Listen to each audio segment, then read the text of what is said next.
नमस्कार, मैं अभिषेक Chitrang, city news Bareilly में आप सभी का स्वागत करता हूं। यूपी के बरेली पुलिस ने बीती रात मुखबिर की सूचना के बाद टीयूपी गाड़ी में मौजूद 2 तस्करों को गिरफ्तार किया है। उनके पास से लगभग 4 करोड़ की स्मैक बरामद कर ली गई है। ये स्मैक दिल्ली ले जाने की तैयारी में दोनों तस्कर बैठे हुए थे। उन्हें अब पुलिस ने पकड़कर सलाखों के पीछे डाल दिया है।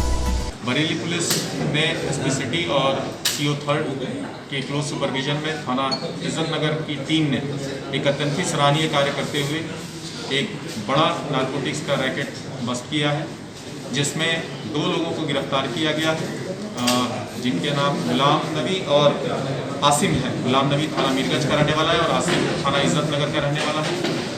इन दोनों के पास से कुल 4 किलोग्राम नारकोटिक सब्सटेंस बरामद किया गया है, जो स्मैक बताया जा रहा है, जिसकी इंटरनेशनल मार्केट में जो वैल्यू है वो लगभग 4 करोड़ रुपए की है।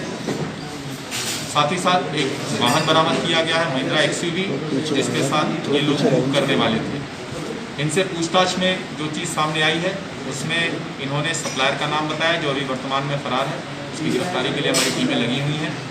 साथ ही साथ इनको नीड टू नो बेसिस पे इंफॉर्मेशन दी जाती थी और इन्हें ये कंसाइनमेंट दिल्ली में डिलीवर करनी थी, परंतु कहाँ करनी थी, कब करनी थी, किसे करनी थी, इसके बारे में इनको दिल्ली पहुंचने के बाद ही जानकारी मिलती है। इनसे काफ़ी पूछताछ की गई है, इनसे और भी फैक्ट्स हमें मिले हैं, उन पर पुलिस टीम काम कर रही है और मुझे पूरा उम्मीद है कि जल्द ही जो इस नेक्सस में और लोग हैं उनकी गिरफ्तारी हम करेंगे और बरामदगी और गिरफ्तारियाँ इसमें सुनिश्चित कराई जाएगी। इस सराहनीय कार्य के लिए टीम को मेरी तरफ से 25,000 रुपये का नगद पुरस्कार दिए जाने की घोषणा की जाती है। इनका कोई पुराना आपराधिक इतिहास?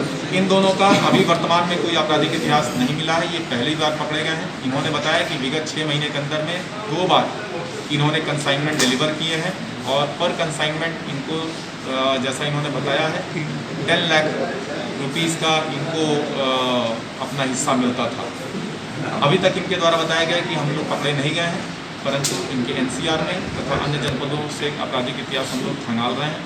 आपराधिक इतिहास मिलने पे और फर्दर इनके विरुद्ध गैंगस्टर इत्यादि की कार्रवाई भी जल्दी सुनिश्चित करेंगे।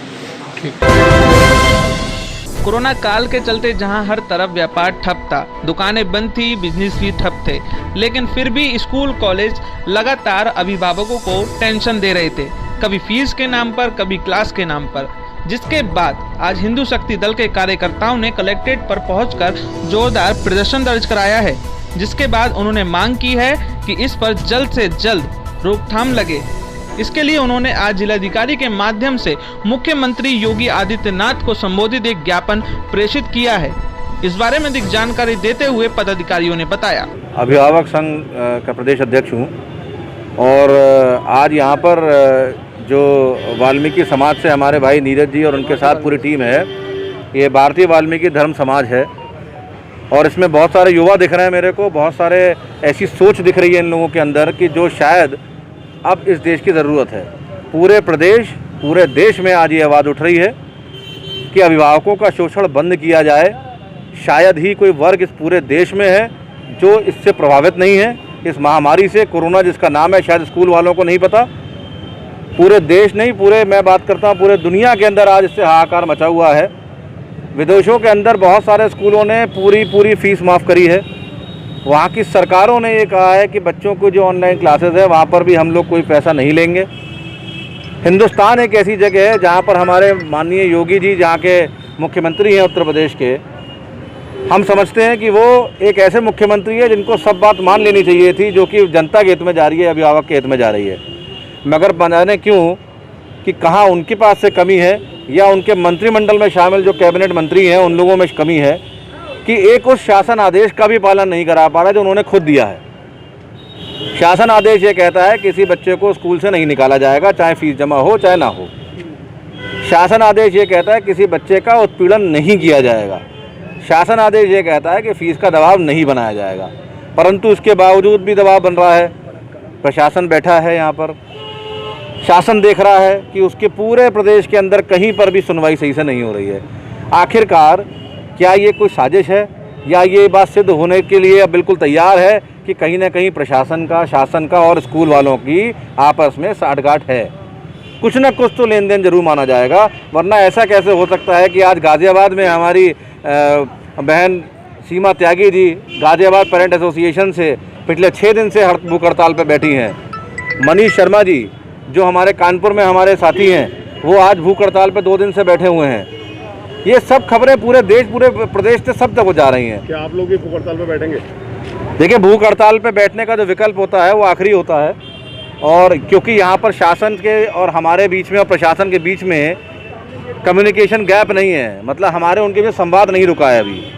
ये तो अंतिम निर्णय होता है क्योंकि सरकार और प्रशासन चाहती है भूख हड़ताल पे बैठे, 5-6 दिन बाद उनको उठा लिया जाएगा वहाँ से और मुद्दा ख़त्म हो जाएगा, क्योंकि पूरी टीम बिजी हो जाएगी इस प्रदर्शन के अंदर। हम लोगों ने ये तय किया है कि 10 तारीख को कल एक प्रदर्शन करना था, जो अभी सिटी मजिस्ट्रेट साहब ने मना किया। उन्होंने कहा कि 21 तारीख से गाइडलाइंस हैं, उस हिसाब से चलिए आप लोग भी।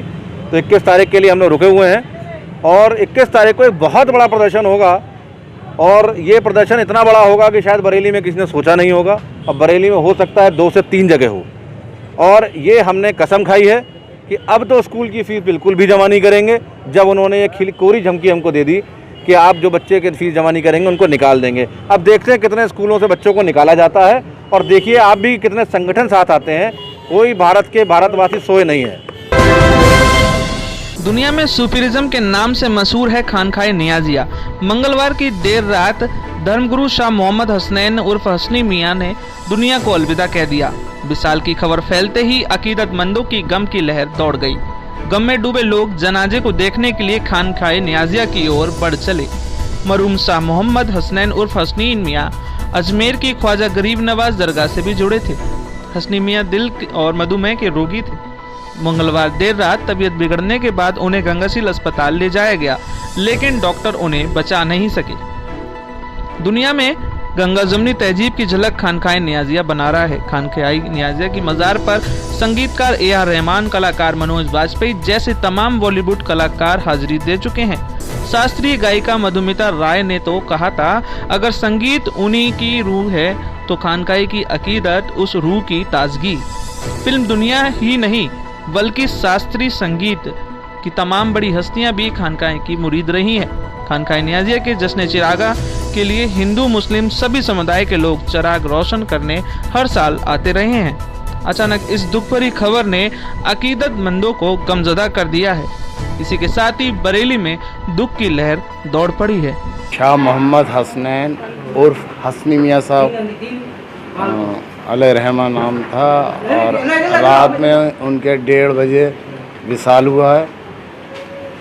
और आज असर मगरिब के दरमियान तदफीन होगी। खानकाए नियाजिया में आप छठे खान सज्जादा नशीन थे। 1980 में आप गद्दी पे बैठे थे अपने वालिद अपने पीर मुर्शिद की विसाल के बाद, और 40 साल आपने गद्दी नशीनी पे बैठ के सिलसिला नियाजिया को की खिदमत करी, सिलसिले को बढ़ाया, और अपने बुजुर्गान दीन के, अपने पीरान उज़्ज़ाम खानकाए नियाजिया के सज्जादगान औलिया इकराम के बताए हुए रास्ते पे आपने अपनी पूरी ज़िंदगी गुजरी, उनके नक्शे कदम पे चले। और इस वजह से पूरे दुनिया में जहाँ जहाँ सिलसिला नियाजिया लोगों में गम की लहर है, तमाम जगह से लोग आ रहे हैं। पूरे दुनिया में आपको पता होगा ये खानकाए नियाजिया के सिलसिला है, ब्रांचें हैं, अमेरिका है, रशिया है, जर्मन है, इंग्लैंड है, फ्रांस वगैरह है, यूरोप कंट्री में और मुस्लिम कंट्री में तमाम जगह लोगों में शौक़ की लहर है। क्योंकि आप निहायत ही खलीक़ थे, बहुत अखलाक के थे आप, और मुनकसिर मिजाज थे बिल्कुल। और आपने लोगों की इतनी खिदमत करी है, आप लोग तो सब जानते हैं। और कभी भी कोई ये नहीं कि मीडिया के सामने आके कहें, आप लाखों रुपया आपने अभी लॉकडाउन में लोगों को, गरीबों को बिला तफरीक मज़हब व मिल्लत, हिंदू मुस्लिम आपने सिलसिले की खिदमत करी। और आप लोगों को हिदायत देते हैं, उनकी तालीमात हम लोगों के लिए मशाल राह है।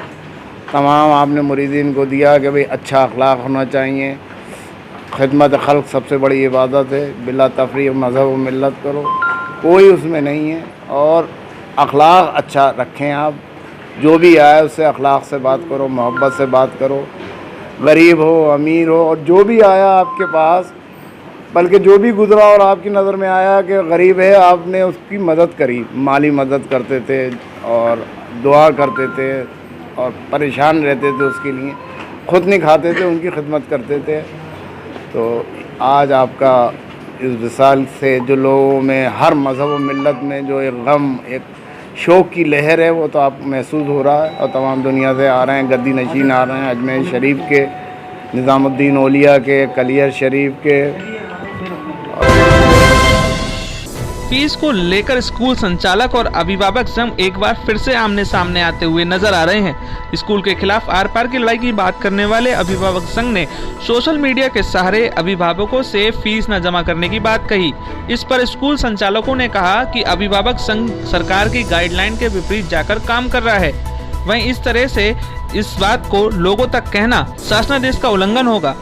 वहीं इस बारे में अधिक जानकारी देते हुए लोगों ने कहा, शनिवार को एक बैठक की और बैठक में उसने तुगलकी फरमान जारी किया कि यदि किसी भी छात्र की फ़ीस 20 सितंबर से पहले जमा नहीं होगी तो उनका नाम काट दिया जाएगा और नाम काटने के बाद बोर्ड को भी किसी प्रकार की जानकारी नहीं दी जाएगी। इन्होंने ये जो तुगलकी फरमान वापस किया है, तो प्रथम समस्या हमारी है कि एक तो ये अपना फरमान वापस लें। इस प्रकार से इन्होंने तानाशाही दिखाई है, इन्होंने छात्रों के भविष्य से खिलवाड़ करने का साहस किया है, क्योंकि प्रत्येक छात्र हर राज्य की उन्नति होता है। जब ये इस तरह से करेंगे और फीस को लेकर ये नाम काट देंगे तो छात्रों की उन्नति कैसे होगी, छात्रों का भविष्य कैसे आगे बढ़ेगा और राज्य की उन्नति किस प्रकार से होगी। क्या इनको देश की चिंता नहीं है? क्या इनको छात्रों के भविष्य की चिंता नहीं है? क्या इनको राज्य के भविष्य की चिंता नहीं है? क्या इनका उद्देश्य सिर्फ फीस ही लेना है? तो हम ये मांग करते हैं। हमने आज एक ज्ञापन माननीय जिलाधिकारी जी के महोदय के द्वारा हम लोग मुख्यमंत्री जी को प्रेषित कर रहे हैं। हमारी प्रथम मांग तो ये है कि मार्च माह से लेकर सितंबर माह तक की सभी छात्रों की फीस माफ़ की जाए और जिन लोगों ने तुगलकी फरमान जारी किया है उनके फरमान जारी करने के बाद उनके खिलाफ आवश्यक कार्रवाई की जाए।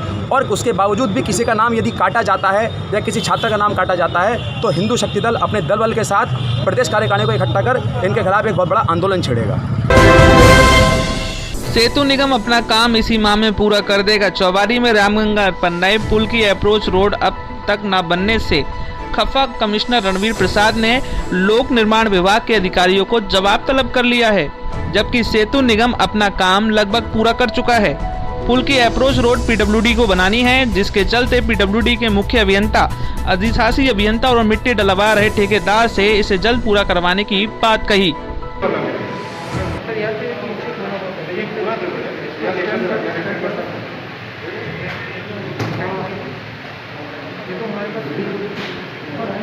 हमने कंट्रोल रूम बना दिया भाई, तो वो पोर्शन जो स्मार्ट सिटी संबंधित है उसको हम लोग अगले 2 से 3 महीने में हमें पूरा कराना है पड़ेगा, है ना, जिससे कि जब वो इनका इंस्टॉलेशन शुरू हो तो उसके लिए हमें वह जगह हो रही है। निगम के कुछ ऑफिस वगैरह हम लोग जब तक बिल्डिंग में करा सकते हैं, नीचे की बिल्डिंग में नगर निगम के जो ऑफिस है, स्वास्थ्य का है या निर्माण का है, ऑफिस चल ही रहा है, क्या करना है उसमें? नहीं, नई बिल्डिंग में भी हम जल्दी आ सकते हैं इस पोजीशन में। ये पूरी हो जाएगी तो या एक साथ ही लेंगे सारी चीज़ों को हम लोग? हमें मैं देखना आता सिर्फ ICCC का टेंडर हो गया है, अब कुछ दिन में काम शुरू करेगी कंपनी। अच्छा, तो वो जो इक्विपमेंट लगाएगी, इंस्टॉलेशन लगाएगी, उसके लिए हम जगह तैयार हो जाए वो देखने आ रहे हैं।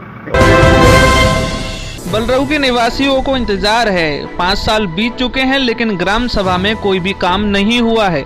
प्रधान के द्वारा ग्राम सभा में ना कोई काम हुआ है, ना ही कोई जमीनी हकीकत अब तक सामने आ पाई है। एक बार फिर से सिटी न्यूज़ में स्वागत है और मैं हूँ धीरेन्द्र सिंह। आज हम खड़े हुए हैं बरेली के बलरऊ गांव में, जहां पर ग्राम वासियों की शिकायतें हैं कि लगातार विकास का कार्य तो हुआ है लेकिन केवल और केवल वो कागजों पर ही सिमट के रह गया है। कई बार उच्च अधिकारी पे और मुख्यमंत्री पोर्टल तक पर शिकायत करी जाई है, लेकिन उसके बावजूद भी यहाँ पर शिकायतों का सिलसिला ख़त्म होने का नाम नहीं ले रहा है। जी, मेरा नाम महेश पाल है और मैंने गांव के बारे में कई शिकायतें की और मगर उस पर कोई निस्तारण नहीं हुआ। जो भी विकास हुआ है वो कागजों के विकास हुआ है, ज़मीन पे कार्य कोई भी नहीं उतरा है। क्या नाम है ग्राम प्रधान का? ग्राम प्रधान का जय सिंह।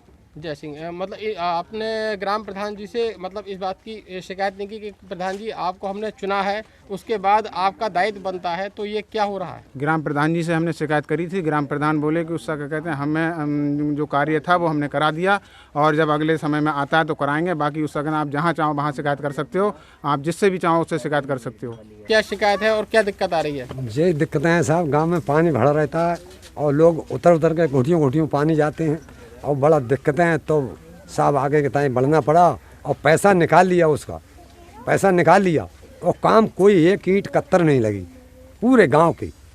तो ऐसे ही ले पूरे गांव जो है तो परेशान हो गए तो एकजुट होकर तो सब आगे बढ़े। अब प्रशासन से जय मांगे, उसको उसका दंड दिया जाए। घर में बहुत पानी भर जाता है, सब नाच पानी भीग जाती है, इसमें खाने पीने के भी बैठने की साधन नहीं है। तो आपने ग्राम प्रधान से कहा नहीं? हमने कहा तो प्रधान जी कह रहा है अभी कोई सुविधा ही नहीं आई है, तो हम कहाँ से बनवाएंगे। अच्छा। न लाइट है और न खरंजा, पानी भर रहे तो पानी उतर उतर के जाता है यहाँ पर, कुछ भी ना, प्रधान कुछ भी ना कर रहा है। अच्छा। हाँ, तो आपने प्रधान जी से कहा नहीं कि ये प्रधान ना सुन रहा हो कि जब अपनी घमंड में है प्रधान। तो इसी तरीके की वीडियोस और लेटेस्ट न्यूज के लिए आप हमारे चैनल सिटी न्यूज बरेली को सब्सक्राइब करके बेल आइकन का बटन जरूर दबा दें। मैं अभिषेक चित्रांश आपके साथ नेक्स्ट वीडियो में फिर मिलूंगा, तब तक के लिए bye bye, thank you so much.